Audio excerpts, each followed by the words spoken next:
कदर, कोई वक्त नहीं है। हम उनके लिए टिश्यू पेपर से भी बदतर हैसियत रखते हैं। वो ये कह रहे हैं जज के सामने खड़े होके अदालत में कि हम तो आफिया से मिल भी रहे हैं, मुलाकात भी कर रहे हैं, हम तो ये भी कर रहे हैं, पैराग्राफ लिखा हुआ है मैं पढ़ लूं। लेकिन उनको ये तक नहीं पता था कि आफिया किस जेल में है। कह रहे थे कि वाशिंगटन डीसी में कहीं है, आफिया एफएमसी कार्सवेल में है जो कि टेक्सास में है। और जिस वक्त जज साहब पूछ रहे थे दूसरे वकील से कि जनाब आप लोगों की क्या प्रोसीडिंग्स हैं, फॉरेन ऑफिस ने क्या रोल प्ले किया है, जिस वक्त वो बता रहा था मुझे सबसे ज्यादा दुख हुआ जिस चीज का, वो अपनी इस माँ की बेबसी पे हुआ कि सर हिला रही थी कि सब झूठ बोल रहा है वहां पे। और जितना नॉन सीरियस एटीट्यूड इस गवर्नमेंट का है, एक बार आपके फॉरेन ऑफिस का नुमाइंदा आज से कुछ महीने पहले ये भी बोल चुका है कि डॉक्टर आफिया सिद्दीकी ना तो पाकिस्तान आएगी ना वो आना चाहती है। इतना पैथेटिक किस्म का, इस 16 साल आपने डॉक्टर आफिया के नाम पे खान साहब सियासत की है, और उस सियासत करने के बाद जब आप अपने इक्तदार में आए तो आपने एक मरतबा भी नाम तक नहीं लिया इस चीज पे। लिहाजा गवर्नमेंट को अपनी जो क्रेडिबिलिटी है उसे प्रूव करने के लिए अभी कोई पॉजिटिव रोल प्ले करना होगा। वो बार बार पूछ रहे हैं आपके पास कोई प्रूफ है मुलाकात का, वो कहते हैं कोई हमारे पास कोई प्रूफ नहीं है। फिलहाल खुद ही 4 साल के बाद अदालत को ख्याल आया कि ये केस है और वो बेटी वहाँ पे पड़ी हुई है।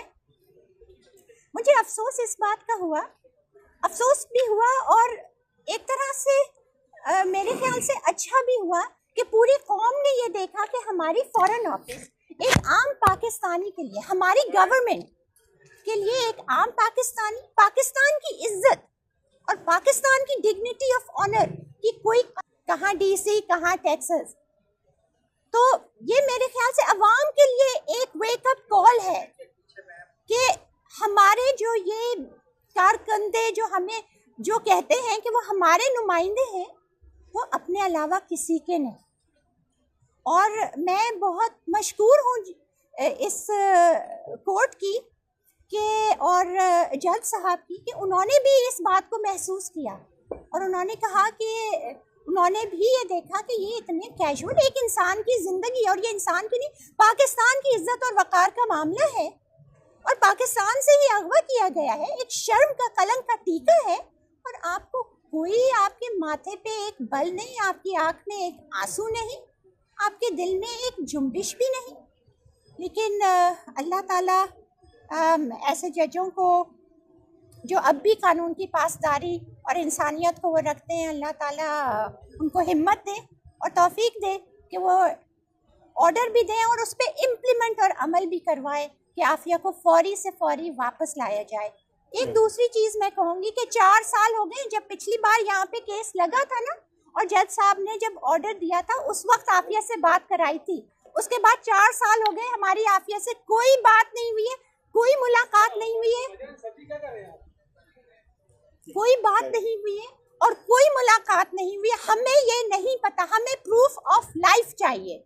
उस जेल में जिसमें आफिया है उसमें कोविड फैला हुआ है, रैम्पेंट है, उसमें 600 प्रिजनर्स ने लॉ सूट्स फाइल किए हैं कि इस बुरी हाल से रखा हुआ है, they are treated worse than dogs.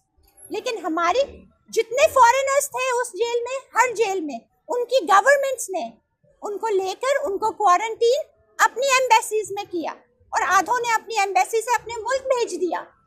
लेकिन हमारे मुल्क ने ऐसा कुछ नहीं किया। शेयर करती ना, वो कहते हैं मुलाकात कर रहे हैं लेकिन उसके घर वालों को कुछ नहीं बता रहे। उसकी बीमार माँ को फोन करके कहते हैं माफिया को मिले, वो कहती है मुझे बात तो करा दो, कहते हैं कि वो हम करा देंगे। हमें क्या पता वो जिसको मिलने वो आफिया भी है या नहीं। हमारे पास तो वहाँ से लोग आए जो कह रहे हैं कि वो किसी और को सामने रख देते हैं। आफिया के साथ तो उसके दिमाग पे एक्सपेरिमेंट कर रहे हैं। उसका जो इतना ज़हीन दिमाग था वो MK अल्ट्रा होता है, उसके साथ तो ये इस तरह के टॉर्चर कर रहे हैं। हमें यहाँ तक इतलात दी हैं, लोगों ने बाकायदा पूरा प्रूफ के साथ दिया है। लेकिन हम ऐसी चीज़ वो नहीं कह सकते जब तक हमारी गवर्नमेंट हमारे साथ